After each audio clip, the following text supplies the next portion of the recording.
नमस्कार दोस्तों, स्वागत है आप सभी का एक नए वीडियो में। दोस्तों, आज मैं आपको बताने वाला हूँ वायु से संबंधित कुछ बातें।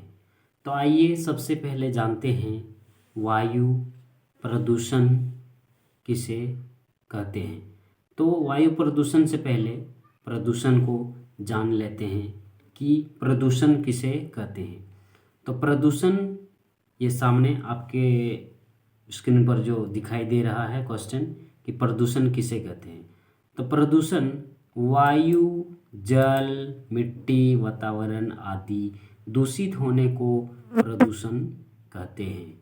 जी हाँ, आप समझ गए होंगे कि वायु, जल, मिट्टी, वातावरण आदि दूषित होने को प्रदूषण कहते हैं। यानी पानी में, हवा में, मिट्टी में जो दूषित पदार्थ अगर मिल जाता है तो उसको प्रदूषण कहा जाता है।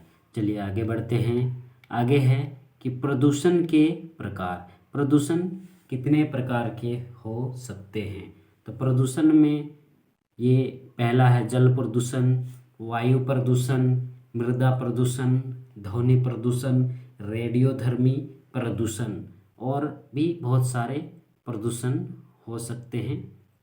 तो मैंने यहाँ पर कुछ ही प्रदूषण का उदाहरण लिया है। चलिए आगे मैं बढ़ता हूँ। आगे है कि वायुमंडल में गैसों की मात्रा कितनी होती है। जी हाँ, वायुमंडल में कौन सी गैसों की मात्रा कितनी है। तो इसका आंसर है कि वायुमंडल में nitrogen 78%, oxygen 21%, argon 0.93%, carbon dioxide 0.03% तथा hydrogen, helium, ozone, neon, xenon आदि अल्प मात्रा में उपस्थित रहती है। यानी ये कम मात्रा में उपस्थित होते हैं। सबसे अधिक जो है नाइट्रोजन की होती है जो 78% है लगभग, और ऑक्सीजन का 21%, उसके बाद आर्गन की, उसके बाद कार्बन डाइऑक्साइड की, और बाकी जो है हाइड्रोजन, हीलियम, नियोन, जेनॉन ये सब का कम मात्रा में उपस्थित होती है। उसके बाद नेक्स्ट जो क्वेश्चन है दोस्तों कि वायु प्रदूषण के क्या कारण हैं। वायु जो प्रदूषित होती है उसके क्या क्या कारण हो सकते हैं। तो वायु प्रदूषण के कुछ सामान्य कारण हैं इस प्रकार से जो नीचे दिया हुआ है कि वायु, वाहनों से अधिक निकलने वाला धुआं। वाहनों से जो गाड़ी हम चलाते हैं उससे जो धुआं निकलता है उससे भी वायु प्रदूषित हो जाता है। औद्योगिक इकाइयों से निकलने वाला धुआं, फैक्ट्री वगैरह से जो धुआं निकलता है उससे भी वायु प्रदूषित हो जाता है, क्योंकि वो भी हवा के साथ मिलकर के हवा को गंदा कर देता है। आणविक संयंत्रों से निकलने वाला गैसों तथा धूलकण, जैसे बम ब्लास्ट वगैरह होता है उसके कारण से जो धूलकण होते हैं वो भी वायु में यानी हवा में मिल जाते हैं और इसके कारण से भी वायु प्रदूषित होता है। जंगलों में पेड़ पौधे के जलने से निकलने वाला धुआं, यानी जंगल में जो पेड़ पौधे जलते हैं उससे जो धुआं निकलते हैं उससे भी वायु प्रदूषित होता है।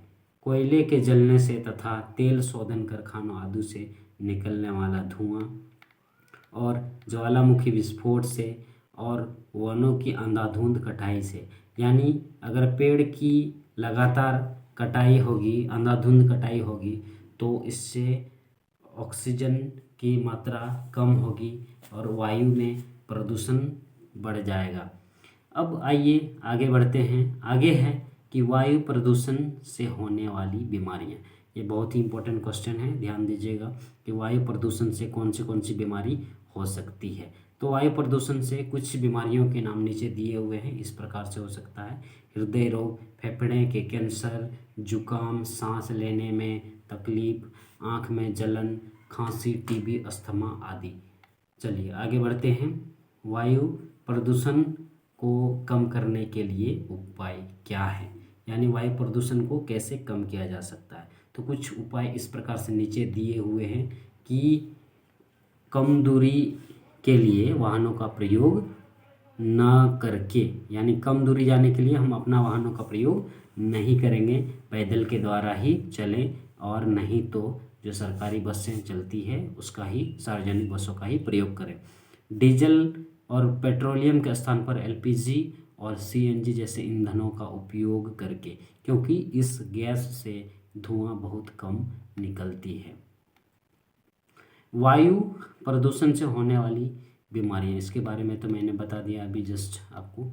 चलिए अब जानते हैं कि हाँ, और तीसरा कारण है कम करने के उपाय कि कचरे का निस्तारण हमेशा ठीक से करें और उसे जलाएं नहीं, यानी कचरा को नहीं जलाकर एक अच्छे जगह में जमा करके रख कर, जैसे कि जो सड़े गले ऐसे जगह में, इससे भी वायु प्रदूषण को कम किया जा सकता है।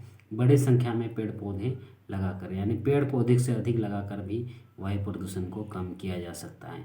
मैं एक अभी उसके बाद जो नेक्स्ट क्वेश्चन है, बहुत ही इम्पोर्टेंट क्वेश्चन है, ध्यान दीजिएगा कि दुनिया की सबसे जहरीली गैस कौन सी है? तो इसका आंसर होगा कार्बन मोनोऑक्साइड। दुनिया की सबसे जहरीली गैस जो है वो है कार्बन मोनोऑक्साइड। लास्ट आगे जो है ग्लोबल वार्मिंग, तो इसको ध्यान से समझिए, ग्लोबल वार्मिंग क्या है। तो धरती के वातावरण में तापमान के लगातार हो रही विश्वव्यापी बढ़ोतरी को ग्लोबल वार्मिंग कहते हैं।